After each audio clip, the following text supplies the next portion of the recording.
Santo Tomás de Aquino, Summa contra Gentiles, libro 3, capítulo 1, Proemio.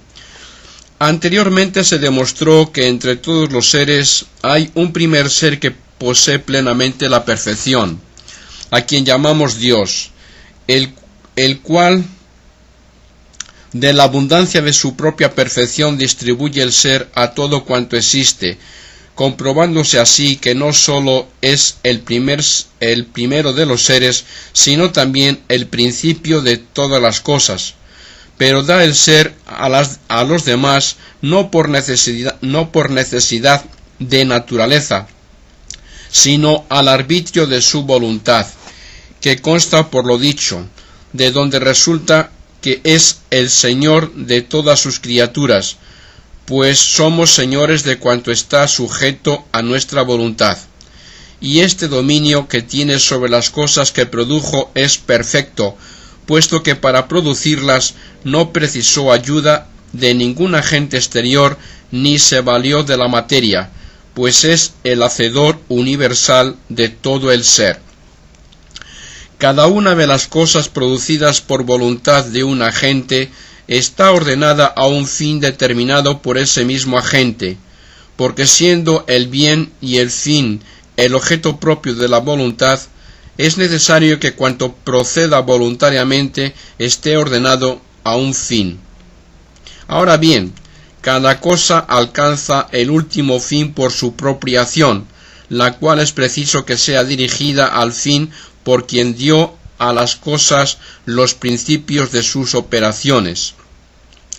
Luego es necesario que Dios, que en sí es universalmente perfecto y que con su poder prodiga el ser a los demás seres, sea el gobernador de todos ellos, por nadie dirigido, pues no hay quien se exima de su gobierno, como tampoco hay quien no haya recibido afortunadamente el ser de él. En consecuencia, así como es perfecto en el ser y en el causar, así también lo es en el gobernar. Mas el efecto de su gobierno aparece de distintas maneras en los diversos seres, en consonancia con sus diferentes naturalezas. Pues hay ciertos seres producidos por Dios y dotados de inteligencia, con el fin de mostrar en sí su semejanza y de representar su imagen, y estos tales no sólo son dirigidos, sino que también se dirigen a sí mismos al fin debido mediante sus propios actos, los cuales, si al dirigirse se someten al régimen divino, son admitidos a la consecución de su último fin por disposición divina. Por el contrario, si al dirigirse hacia él se independizan, son rechazados. Además, hay otros seres privados de inteligencia que no se dirigen a sí mismos, sino que son dirigidos por otro hacia su propio fin, de los cuales unos que son incorruptibles, como no admiten defecto alguno en su ser natural, tampoco se salen en sus propios actos del orden al fin que les ha sido prefijado, sino que indeficientemente están sujetos al gobierno de su primer gobernador, como los astros, cuyos movimientos son siempre uniformes. Y hay otros que son corruptibles, pudiendo admitir defecto en su ser natural, aunque tal defecto redunda en beneficio de otro, porque al corromperse uno se engendra otro, y fallan también respecto al orden natural en sus propios actos, aunque tal fallo se compensa con algún bien que resulta de ello, lo cual demuestra que ni aun aquellos seres que al parecer se apartan del orden del gobierno divino escapan al poder del primer gobernador, porque estos cuerpos corruptibles, así como han sido creados por Dios, así también están sujetos perfectamente a su poder. Como en el libro primero tratamos de la perfección de la naturaleza divina y en el segundo de la perfección de su poder como creador y señor de todo, En este tercer libro réstanos tratar de su perfecta autoridad o dignidad como gobernador y como fin de todos los seres. El orden será el siguiente. En primer lugar trataremos de él mismo como fin de todas las cosas, a continuación de su gobierno universal sobre todo lo criado, y después del gobierno especial con que rige a las criaturas dotadas de entendimiento. Santo Tomás de Aquino, Summa contra Gentiles, libro 3, capítulo 7. Todo está ordenado a un solo fin, que es Dios. Lo anterior demuestra que todo está ordenado a un solo bien, tomado como último fin. Si nada tiende a una cosa tomada como fin, sino en cuanto que es buena, es preciso, pues, que el bien en cuanto tal sea fin. Según esto, lo que es sumo bien será también el sumo fin. Pero el sumo bien es único y es Dios, según se probó en el libro primero. Luego todo está ordenado como a su fin a un bien sumo, que es Dios. Lo supremo de un género es la causa de todo cuanto está comprendido en él. El fuego, que es lo más cálido, es causa del calor de los otros cuerpos. Por lo tanto, Dios, que es el sumo bien, es causa de la bondad de todos los bienes. Luego también es la causa de todo lo que se considere como fin, y este es tal por lo que tiene de bueno. Ahora bien, lo que hace ser tal a una cosa es por su parte más que ella. Dios es pues el fin supremo de todas las cosas. En cualquier género de causas, la primera es más causa que la segunda, pues la causa segunda es tal por la causa primera. Luego, lo que en el orden de las causas finales es la causa primera, es preciso que sea más causa final de cualquier cosa que la propia causa final próxima de ella. Dios es la primera causa en el orden de causas finales, por ser lo supremo en el orden de los bienes. Por lo tanto, es más fin de cualquier cosa que el propio fin próximo de cada una. En todos los fines ordenados es preciso que el último sea el fin de todos los precedentes. Por ejemplo, si se prepara la purga para darla al enfermo, y a éste se le da para purgarlo, y se le purga para descargarlo, y se le descarga para que sane, es preciso que la salud sea el fin de todos los que le preceden.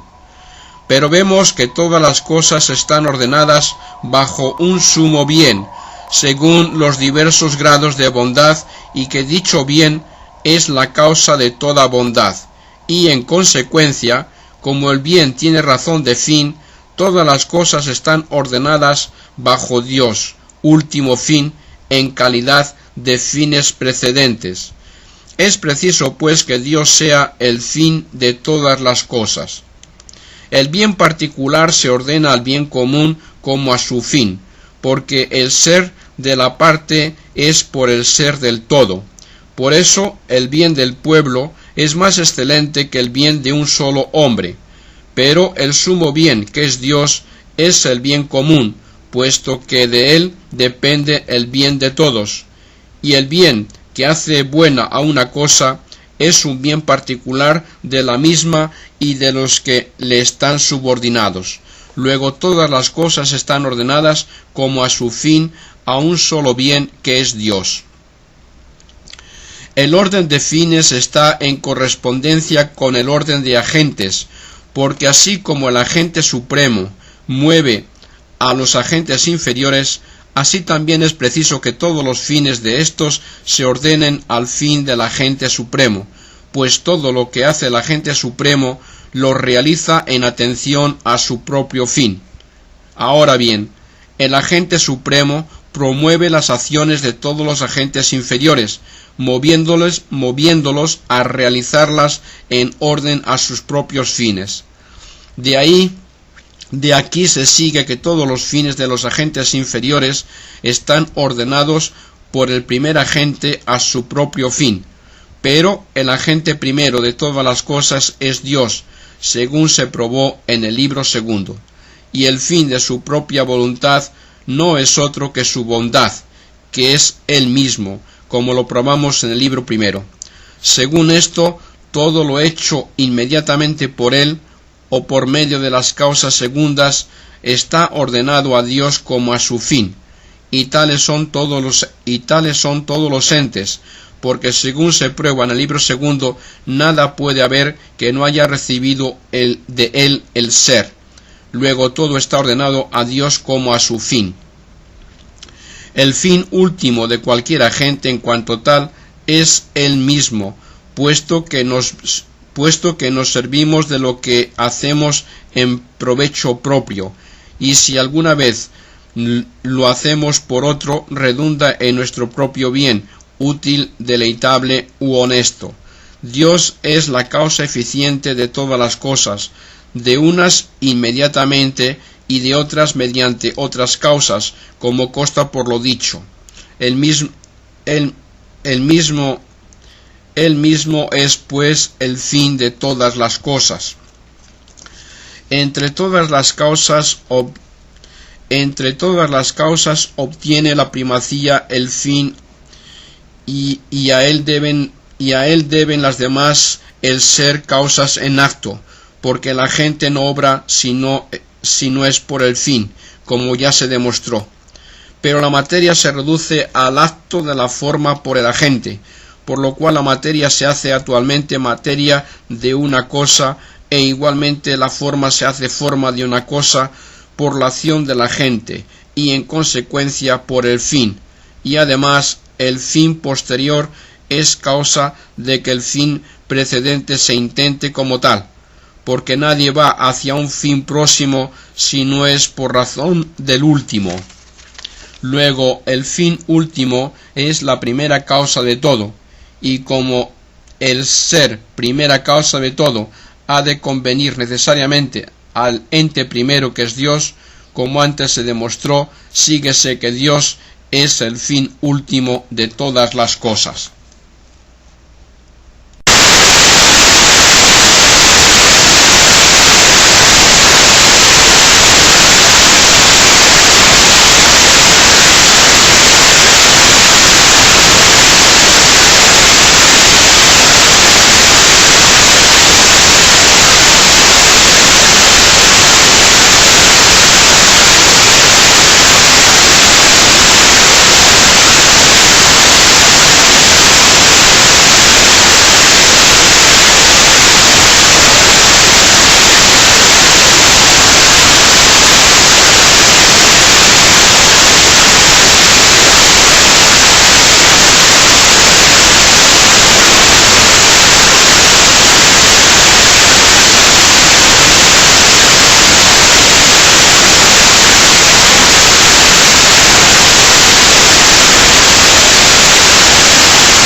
Santo Tomás de Aquino, Suma contra los Gentiles, libro 3, capítulo 24. Cómo apetecen el bien incluso los seres que carecen de conocimiento. Supuesto esto, no es difícil comprender cómo se mueven y obran por el fin los cuerpos naturales, aunque carezcan de conocimiento, pues tienden al fin como dirigidos por una sustancia inteligente, tal cual la saeta tiende al blanco dirigida por el saetero. Porque así como la saeta logra la inclinación a un fin determinado por el impulso del saetero, así también los cuerpos naturales logran inclinarse a sus propios fines por sus motores naturales, de los cuales reciben sus formas, virtudes y movimientos. Esto demuestra también que cualquier obra de la naturaleza es en efecto de una sustancia intelectual, pues el efecto se atribuye más bien al primer motor que dirige al fin, que a los instrumentos dirigidos por él. Por esto vemos que las operaciones de la naturaleza se encaminan ordenadamente al fin como si fueran operaciones de un sabio.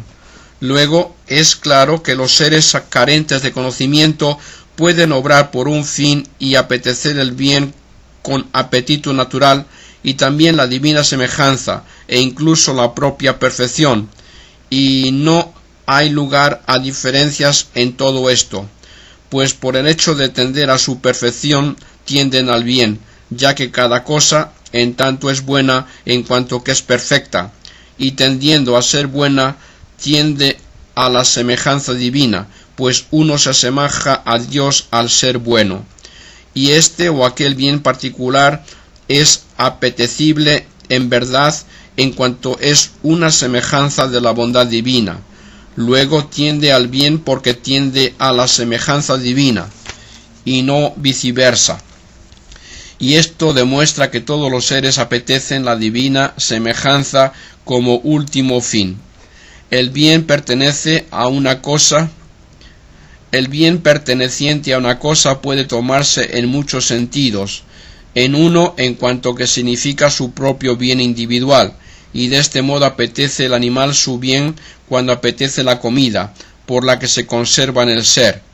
En otro sentido, en cuanto significa su bien por razón de la especie, y así apetece el animal su propio bien al apetecer la generación de la prole y su nutrición, o todo cuanto haga por la conservación y defensa de los individuos de su especie. En tercer lugar, cuando lo es por razón del género, y así apetece la gente equívoco su propio bien en cuando causa, por ejemplo, el cielo.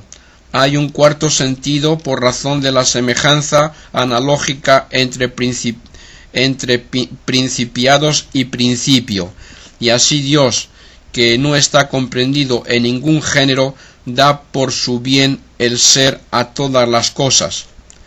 Esto demuestra que cuando un ser tiene una virtud más perfecta y sobresale en más alto grado de bondad, tiene un apetito más universal del bien y lo busca y produce en cosas más distanciadas de él, pues los seres imperfectos sólo tienden al bien propio del individuo, los perfectos al bien de la especie, los más perfectos que éstos al bien del género, y Dios, que es perfectísimo en bondad, al bien de todo ser.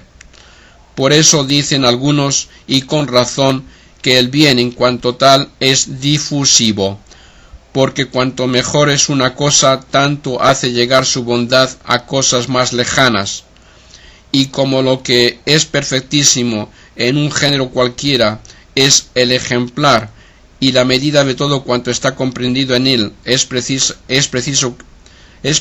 que Dios, que es perfectísimo en bondad y la difunde universalmente, sea difundiéndola el ejemplar de cuantos la difunden.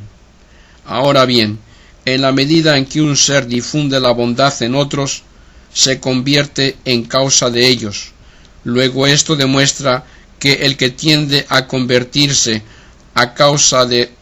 en causa de otros tiende también a la semejanza divina, sin perjuicio de tender a su propio bien.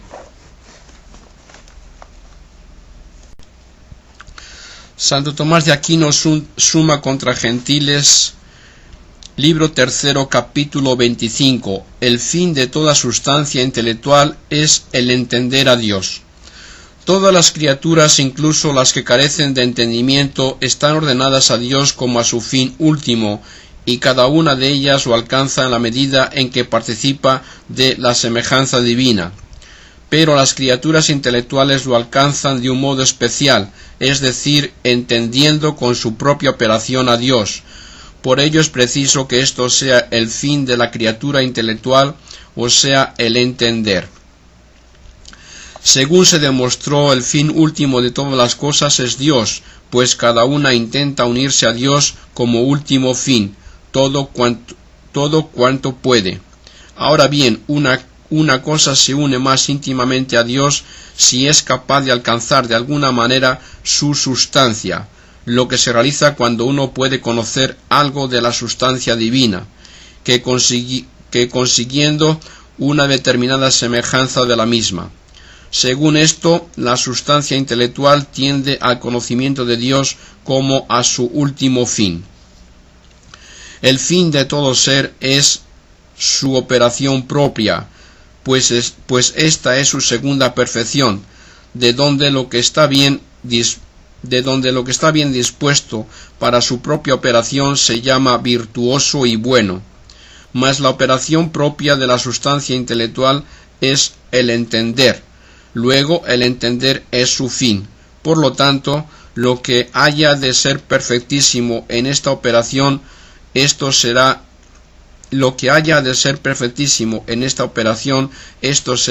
último fin, sobre todo en aquellas operaciones que no están ordenadas a producir nada, que son el entender y el sentir. Y como dichas operaciones reciben la especie de los objetos y mediante ellos los conocen, síguese que entre ellos su mayor perfección está en proporción directa de la mayor perfección de su objeto, y así entender el inteligible perfectísimo que es Dios será lo perfectísimo en este género de operación, que es el entender.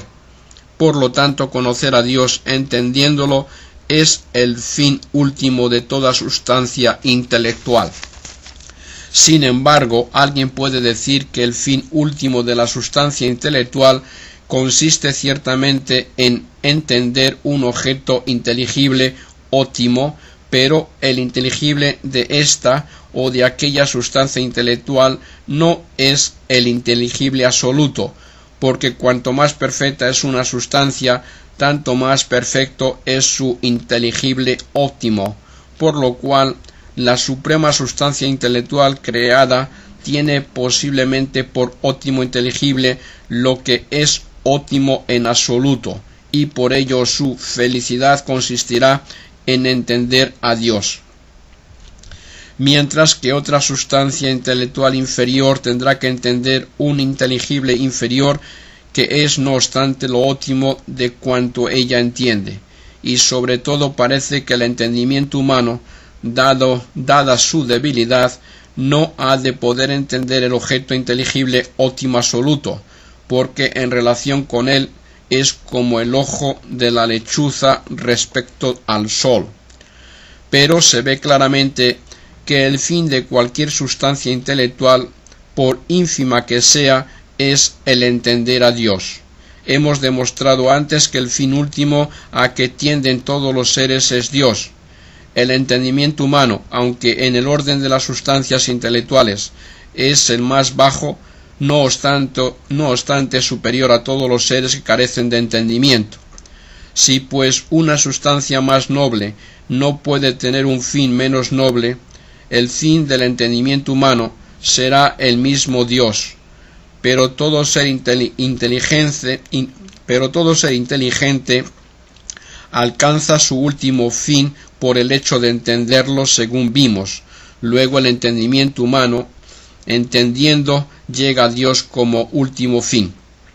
Así, Como las cosas que carecen de entendimiento tienden hacia Dios como fin por vía de semejanza, así las sustancias intelectuales tienden hacia Él por vía de conocimiento, según consta por lo dicho. Pero aunque las cosas que carecen de entendimiento tienden a asemejarse a sus próximos agentes, no obstante, su tendencia natural no descansa ahí, pues tiene por fin el asemejarse al sumo bien, como vimos, aunque dicha semejanza la alcancen de modo imperfectísimo. Así pues, lo poco que el entendimiento humano puede percibir del conocimiento divino, eso será para él su último fin, más bien que el conocimiento perfecto de los inteligibles inferiores.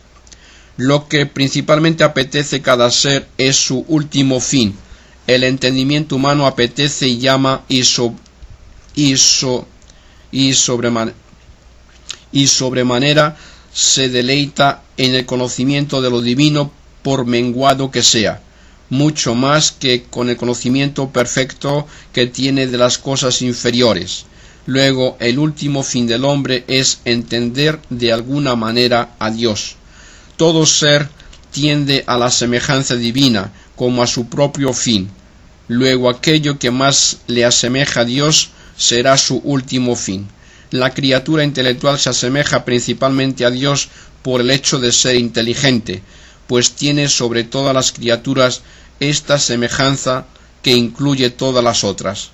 Ahora bien, en este género de semejanza se asemeja más a Dios cuando entiende en acto que cuando entiende habitualmente o en potencia, porque Dios está siempre entendiendo en acto, según se probó en el libro primero, y entendiendo en acto se asemeja todavía más a Dios cuando entiende al mismo Dios, pues Él, al entenderse a sí mismo, entiende todo lo demás, según se probó en el libro primero. Por lo tanto, el fin último de toda sustancia intelectual es el entender a Dios. Lo que solo es amable por su ordenación a otro, lo es con relación a aquello que es exclusivamente amable de por sí, y no cabe suponer un proceso infinito en el apetito natural, porque el deseo natural se frustraría a no poderse rebasar el infinito. Ahora bien, todas las ciencias prácticas, artes y técnicas son únicamente amables en orden a otra cosa, porque su fin no es el saber sino el obrar. Sin embargo, las ciencias especulativas son amables en sí mismas, porque su fin es el saber mismo, y fuera de la consideración especulativa, cualquier acción humana tiene un fin distinto de sí, pues incluso la acción de jugar, que al parecer no tiene finalidad alguna, tiende a un fin debido, por ejemplo, el de aliviar de algún modo la mente, para que después podamos realizar mejor las operaciones más pesadas. De lo contrario, si el juego se buscara de por sí, deberíamos jugar siempre, y esto es incongruente. Asimismo, las artes prácticas están ordenadas a las especulativas, e igualmente toda operación humana se ordena a la especulación intelectual como a su fin, pero el fin último de todas las ciencias y artes es propio, al parecer, de aquella a que se ordenan, la cual es como directora y normativa de las demás, como el arte de navegar, al cual se ordena el fin de la nave, que es su propio uso, da normas y dirige al arte de construir naves.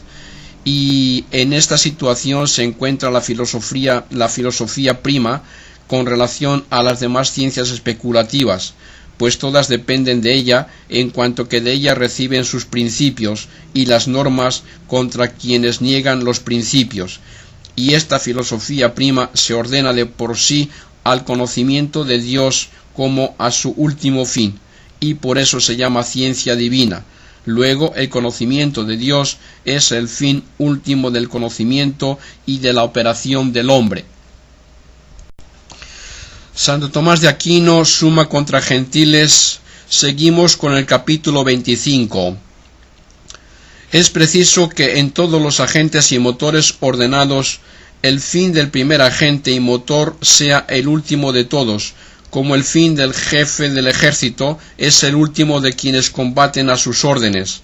Ahora bien, entre todas las partes del hombre, el entendimiento es el motor superior, pues el entendimiento mueve al apetito, proponiéndole su objeto. El apetito intelectivo, que es la voluntad, mueve a los apetitos sensitivos, que son el irascible y el concupiscible. Por eso no obedecemos a la concupiscencia sin mandato expreso de la voluntad. Y el apetito sensitivo, una vez consciente la voluntad, mueve al cuerpo. Así pues, el fin del entendimiento es a la vez el fin de todas las acciones humanas. En consecuencia, el último fin es la primera verdad. Luego el fin último y total del hombre, incluidas sus operaciones y deseos, es el conocer la verdad primera, que es Dios. En todos los hombres hay un deseo natural de conocer las causas de todo cuanto ve. Por eso, al principio, admirados los hombres de lo que veían y no conociendo sus causas, comenzaron a filosofar y al encontrarlas se aquietaban. Mas es de advertir que la Inquisición no cesa mientras no se llega a la causa primera, pues cuando conocemos la causa primera, entonces juzgamos que sabemos de verdad. Luego el hombre desea naturalmente conocer la causa primera como último fin. Y esta causa primera de todo es Dios. Según esto, el último fin del hombre es el conocer a Dios. El hombre desea naturalmente conocer la causa de cualquier efecto conocido. Ahora bien, el entendimiento humano conoce el ente universal. Desea pues conocer su propia causa, que es solamente Dios, según probamos en el libro segundo. Pero nadie alcanza su último fin mientras no se aquieta su deseo. Por lo tanto, a la felicidad humana, que es su último fin, no le basta cualquier conocimiento intelectual, si no cuenta con el conocimiento de Dios, que pone término como último fin al deseo natural. Luego el fin último del hombre es conocer a Dios. El cuerpo, que con apetito natural tiende a su propio lugar, tanto más impetuosa y velozmente se mueve cuanto más se acerca al fin. Por eso prueba Aristóteles que el movimiento natural rectilíneo no tiende hacia el infinito, porque en tal supuesto ese movimiento sería uniforme. Según esto, lo que tendiendo hacia algo se mueve con más vehemencia después que antes en dirección a lo que tiende, no se mueve hacia el infinito, sino hacia algo determinado. Y tenemos un ejemplo en el deseo de saber, pues cuanto más cosas sabe uno, tanto más le afecta el deseo de saber. Por lo tanto, en el hombre, el deseo natural de saber tiende hacia un fin determinado, y este no puede ser otro que un objeto nobilísimo de conocimiento, es decir, Dios. Luego, el conocer a Dios es el fin último del hombre. El fin último del hombre y de toda sustancia intelectual se llama felicidad o bienaventuranza, pues esto es lo que desea como fin último toda sustancia intelectual y lo desea de por sí. En consecuencia, la bienaventuranza y felicidad última de cualquier sustancia intelectual es el conocer a Dios.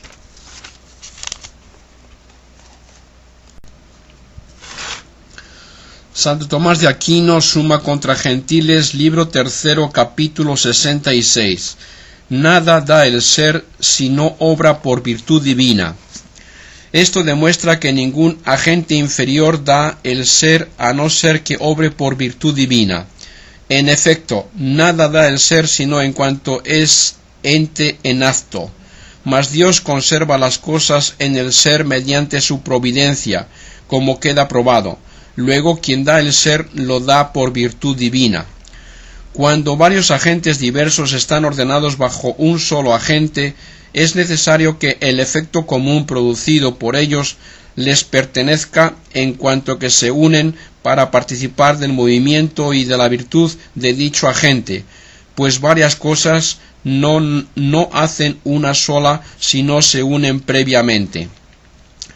Como vemos que todos los que forman en el ejército trabajan para conseguir la victoria, que consiguen en cuanto que están bajo las órdenes del jefe, cuyo efecto propio es la victoria. Pero hemos demostrado en el libro primero que el primer agente es Dios. Por lo tanto, siendo el efecto común de todos los agentes el ser, pues todo agente da el ser actual. Es preciso que produzcan este efecto en cuanto que están ordenados bajo el primer agente y obran en virtud del mismo. En todas las causas agentes ordenadas, lo que ocupa el último lugar es la generación y el primero en la intención es el efecto propio del primer agente. La forma de la casa, por ejemplo, que es el efecto propio del constructor, subviene después de la preparación del cemento, de las piedras y de las maderas, que preparan los artífices inferiores supeditados al constructor. Ahora bien, en toda acción, lo primero que se persigue es el ser actual, que es lo último en la generación, pues conseguido cesa la acción de la gente y el movimiento del paciente. Luego el ser es el efecto propio del primer agente, es decir, Dios. Y todos cuantos dan el ser, lo dan en cuanto obran por virtud divina. Lo máximo en bondad y perfección a que alcanza la potencia de un agente secundario es aquello en que puede obrar por virtud del agente primero, porque el complemento de la potencia del agente secundario procede del agente primero. Es así que el ser es el más perfecto de todos los efectos, porque cualquier naturaleza o forma se perfecciona cuando tiene ser actual, y es por comparación al ser actual como una potencia respecto de dicho acto. Luego el ser es lo que producen los agentes secundarios por virtud del agente primero. Según el orden de las causas, así es el orden de los efectos. El primero de todos los efectos es el ser, porque todos los demás efectos no son más que concreciones del mismo. Así pues, el efecto propio del primer agente es el ser, y todos los demás lo producen en cuanto obran por su virtud. Sin embargo, los agentes secundarios, cuya acción viene a participar y determinar la del primer agente, producen como propios efectos otras perfecciones que determinan el ser. Lo que es tal por esencia es causa propia de lo que es tal por participación, como el fuego es la causa de todo lo encendido. Únicamente Dios es ente por su propia esencia, y todos los demás lo son por participación, porque solamente en Dios el ser es su esencia. Según esto, el ser de cualquier existente es efecto propio de Dios, de modo que todo el que da el ser a una cosa lo hace en cuanto obra por virtud divina.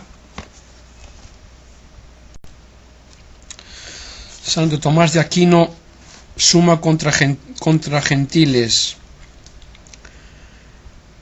libro tercero, capítulo 69, sobre la opinión de aquellos que privan a las cosas naturales de sus propias acciones.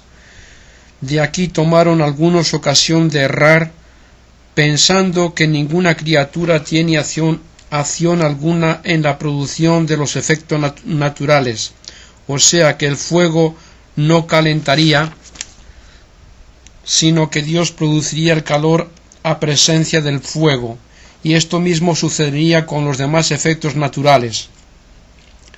Y pretendieron consolidar este error con razones, demostrando que no se podía dar el ser a ninguna forma sustancial o accidental, sino por vía de creación, porque las formas y los accidentes no pueden hacerse de la materia, ya que ésta no entra en su composición, por donde, si se hacen, es preciso que se hagan de la nada, que es ser creadas.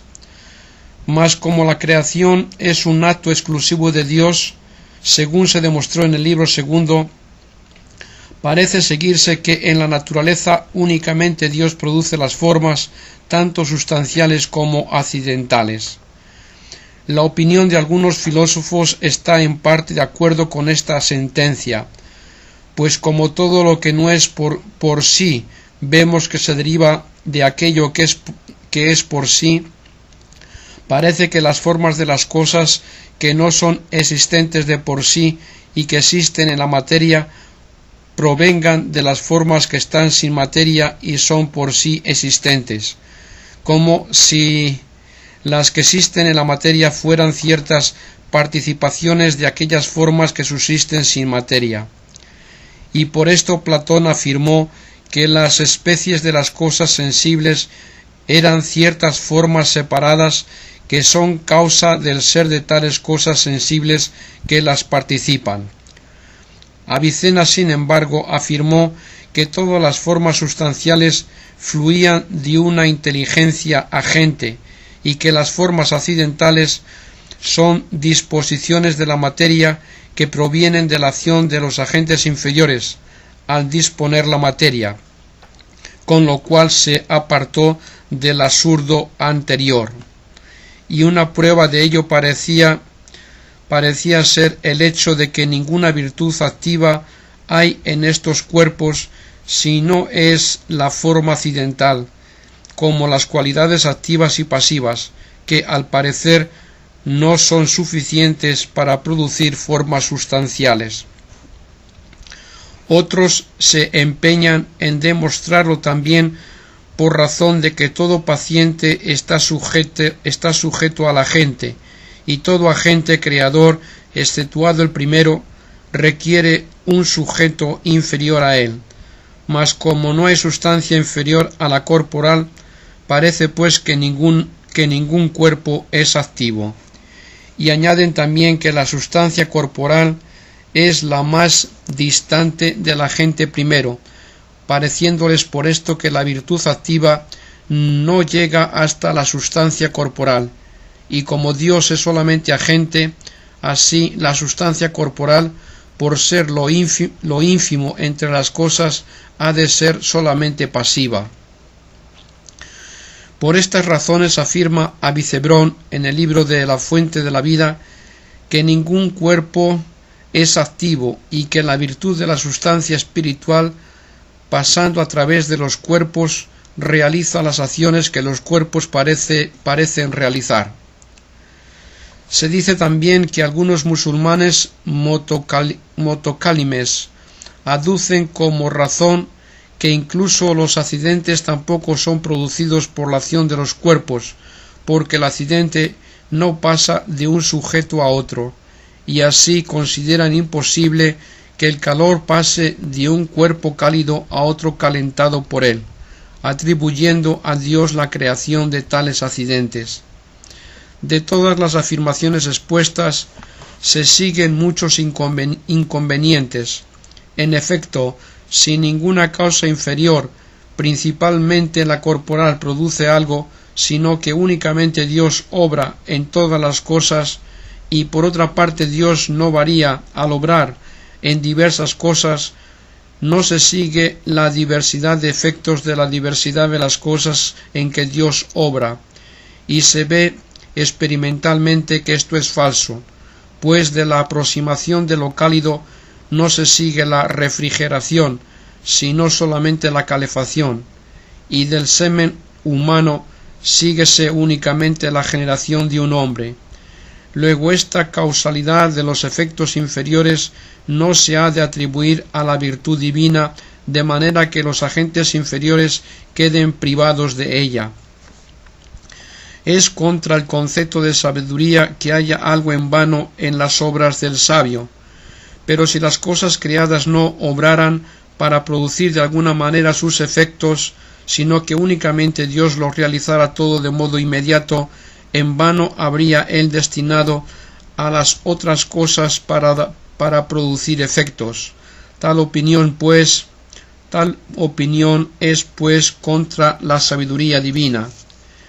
Quien da a un ser lo principal, le da en consecuencia todo lo que de él se deriva.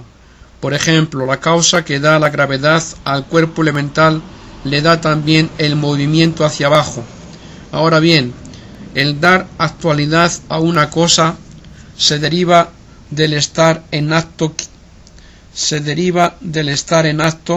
Quien da, como vemos en Dios, pues Él es acto puro y es también la causa primera del ser de todas las cosas, como se demostró. Si pues comunicó a las otras cosas su semejanza en cuanto al ser, al darles el ser, resulta natural que les comunique su semejanza en cuanto al obrar, de modo que las cosas creadas tuvieran también sus propias operaciones. La perfección del efecto demuestra la de su causa, pues una virtud más grande produce un efecto más perfecto. Dios es agente perfectísimo. Luego es preciso que las cosas que creó reciban de él su perfección, de donde rebajar la perfección de la criatura es rebajar a la vez la perfección de la virtud divina. Mas si ninguna criatura tiene acción alguna para producir un efecto, se rebaja en demasía su perfección, pues es característico de la abundancia de perfección de algo el que pueda comunicárselo a otro. Por lo tanto, tal opinión rebaja la virtud divina. Así como es propio del bien hacer lo bueno, así también es propio del sumo bien hacer algo óptimo. Dios es el sumo bien, según se demostró en el libro primero. Luego a él pertenece hacerlo todo óptimamente, pero supera en bondad el que un bien concedido a uno sea común a muchos que exclusivo de aquel.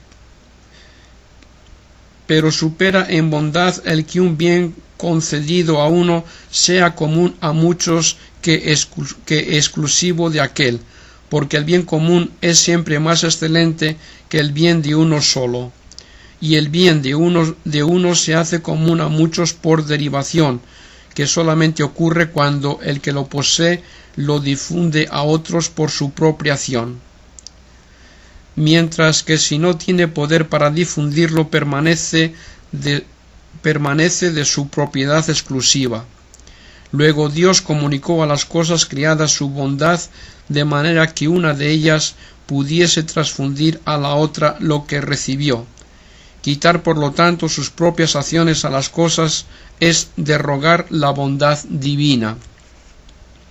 Suprimir el orden de las cosas creadas es quitarles lo mejor que tienen, pues cada una de ellas es en sí misma buena, pero todas juntas son óptimas por razón del orden del universo, pues el todo siempre es mejor que las partes y su propio fin.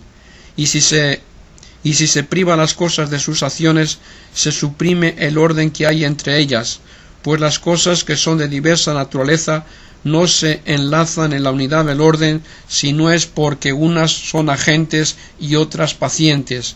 Luego es improcedente decir que las cosas no tienen acciones propias. Santo Tomás de Aquino, Summa contra Gentiles, capítulo 3, libro 3, capítulo 69b. Seguimos con el capítulo 69. Si los efectos no son producidos por las acciones de las cosas creadas, sino únicamente por la acción divina, es imposible que el efecto manifieste la virtud de cualquier causa creada, porque el efecto solamente manifiesta la virtud de la causa por razón de la acción que, procediendo de la virtud, termina en él. Y no se conoce la naturaleza de la causa por el efecto, sino al conocer por él su virtud que se deriva de su naturaleza. Si pues las cosas creadas no tienen acciones para producir efectos, resultaría que nunca se podría conocer la naturaleza de una cosa creada por su efecto, y así nos quedamos sin el conocimiento científico natural, cuyas demostraciones se toman principalmente de los efectos. Vemos por inducción que todo semejante produce un semejante. Mas en las cosas inferiores lo engendrado no es sólo la forma, sino el compuesto de materia y forma, porque toda generación parte de algo, es decir, de la materia, y termina en algo, o sea, en la forma.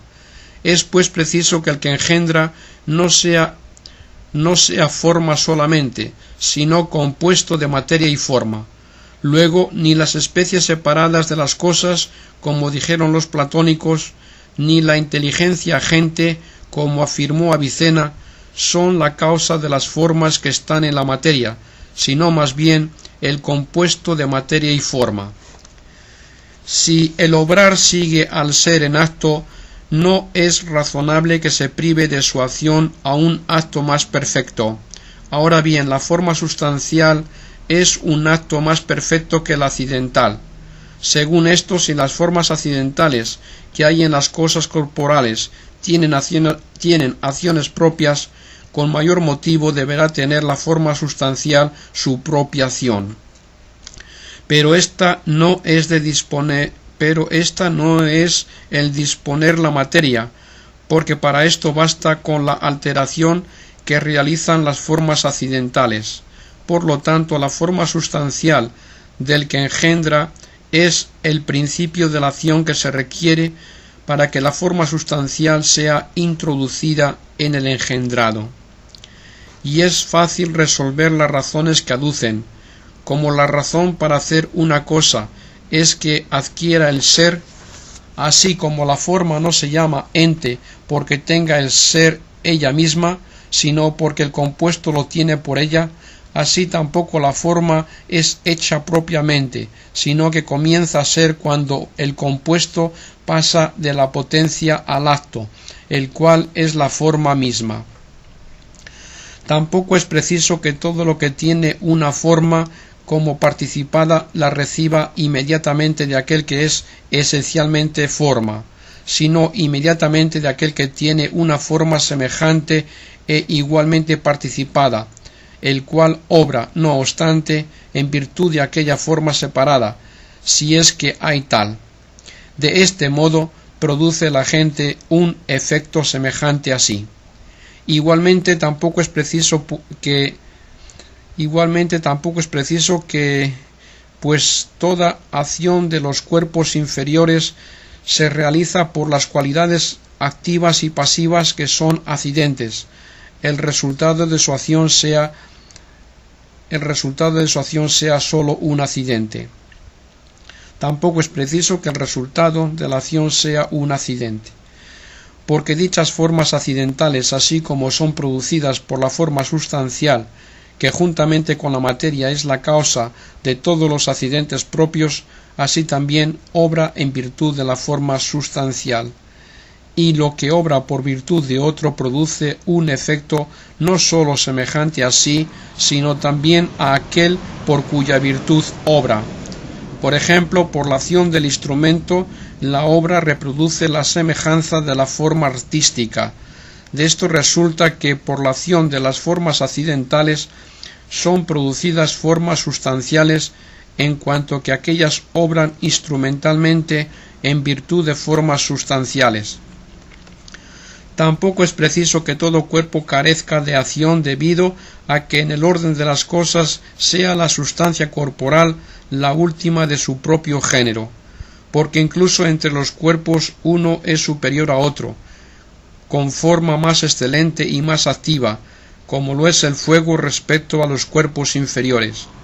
Y a pesar de todo, el último de los cuerpos tampoco está excluido de obrar, pues está demostrado que el cuerpo no puede actualizarse totalmente porque está compuesto de materia, que es ente en potencia, y de forma, que es el acto, y cada cual obra en cuanto está en acto, y por esto todo cuerpo obra según su forma, a la cual se compara otro cuerpo, a saber, el paciente, por razón de su materia como sujeto, en cuanto que su materia está en potencia para la forma de la gente, y así, por el contrario, la materia del cuerpo agente está en potencia respecto de la forma del cuerpo paciente. Ambos serán simultáneamente agentes y pacientes, como sucede con dos cuerpos elementales. De otra suerte habrá un solo agente y un solo paciente respectivo, como en el caso del cuerpo celeste y del cuerpo elemental. Así pues, el cuerpo agente obra en el sujeto no por razón de todo el cuerpo, sino por la forma mediante la cual actúa. Tampoco es verdad que los cuerpos sean lo más alejado de Dios, siendo Dios acto puro. En atención a esto, las cosas están más o menos lejos de él, según que están más o menos en acto o en potencia. Por lo tanto, entre los seres, lo más distante de Dios es la pura potencia, es decir, la materia prima. Por eso su característica es la pasividad y no la operación. Pero los cuerpos, como están compuestos de materia y forma, se aproximan a la divina semejanza porque tienen forma, que al decir de Aristóteles es algo divino, y según esto son agentes porque tienen forma y pacientes porque tienen materia.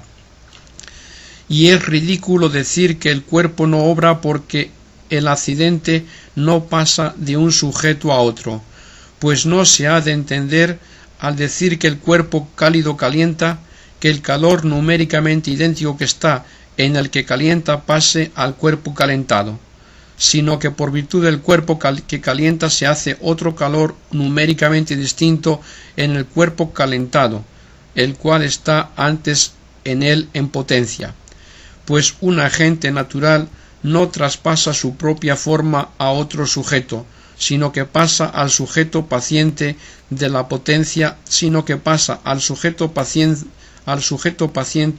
de la potencia al acto. Luego, aunque todos los efectos de las cosas creadas los atribuyamos a Dios como agente en todas ellas, no por eso les quitamos sus propias acciones. Santo Tomás de Aquino, Suma contra Gentiles, libro 3, capítulo 100.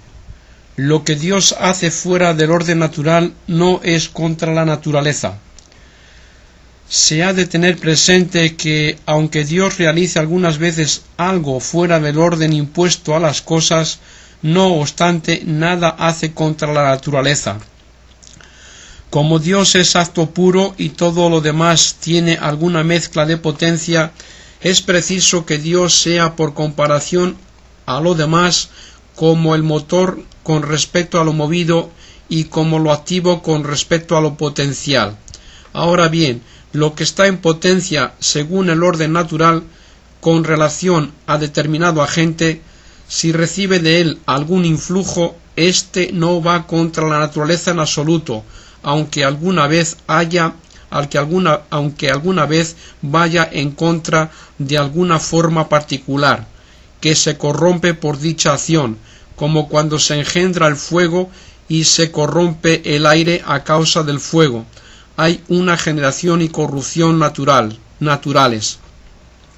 Luego, cuanto Dios realiza en las cosas creadas, no va contra la naturaleza, aunque parezca ser contra el orden propio de alguna naturaleza.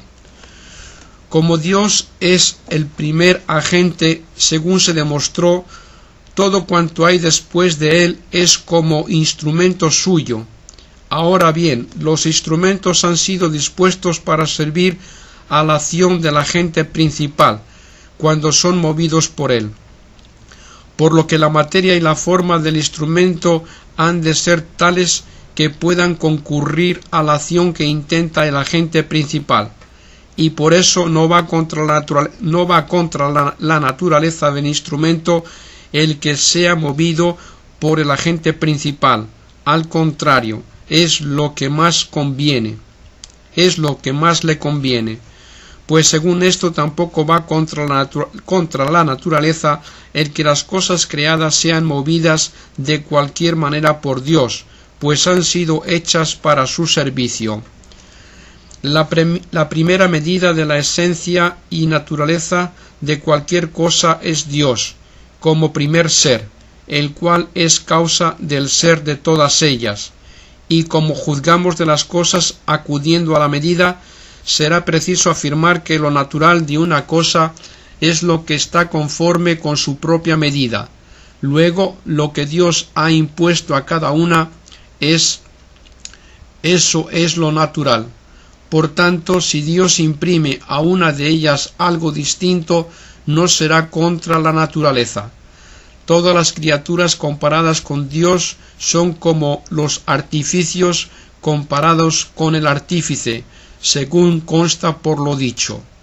Luego toda la naturaleza es como un artificio del arte divino, pero no es contra la razón del artificio que el artífice lo modifique, incluso después de haberle dado la primera forma. En consecuencia, tampoco es contrario a la naturaleza que Dios realice en las cosas algo distinto a lo que la naturaleza suele hacer ordinariamente.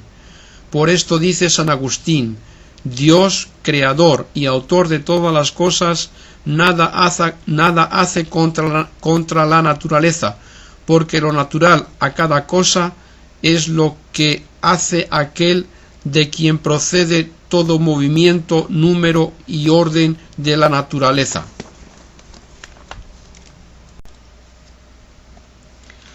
Santo Tomás de Aquino, Summa contra Gentiles, libro 3, capítulo 101, de los milagros. Estas cosas que se realizan divinamente alguna vez fuera del orden comúnmente establecido en la naturaleza suelen llamarse milagros, porque nos admiramos cuando, viendo el efecto, ignoramos la causa. Y como una misma causa es a veces conocida por unos e ignorada por otros, de ahí resulta que entre quienes ven un efecto simultáneamente, unos se admiren y otros no.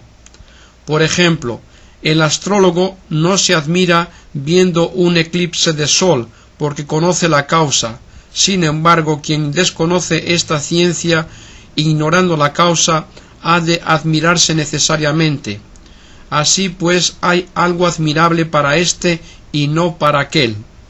Luego será admirable en absoluto lo que tenga una causa absolutamente oculta, y esto significa la palabra milagro, a saber, lo que de sí está lleno de admiración y no con respecto a este o aquel. Es así que la causa absolutamente oculta a los hombres es Dios, porque ya se probó que ningún hombre puede comprender intelectualmente la esencia divina en el estado actual de vida. Luego serán propiamente milagro las cosas que divinamente se realizan fuera del orden comúnmente observado en la naturaleza. Mas hay diversos grados y órdenes de estos milagros.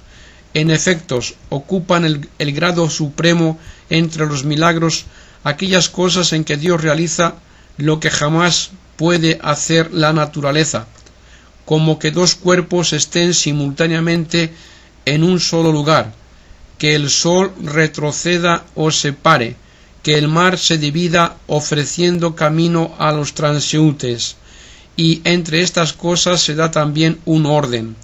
Cuanto mayores son las cosas realizadas por Dios y más alejadas están del poder de la naturaleza, tanto mayor es el milagro, como mayor milagro es el retroceso del sol,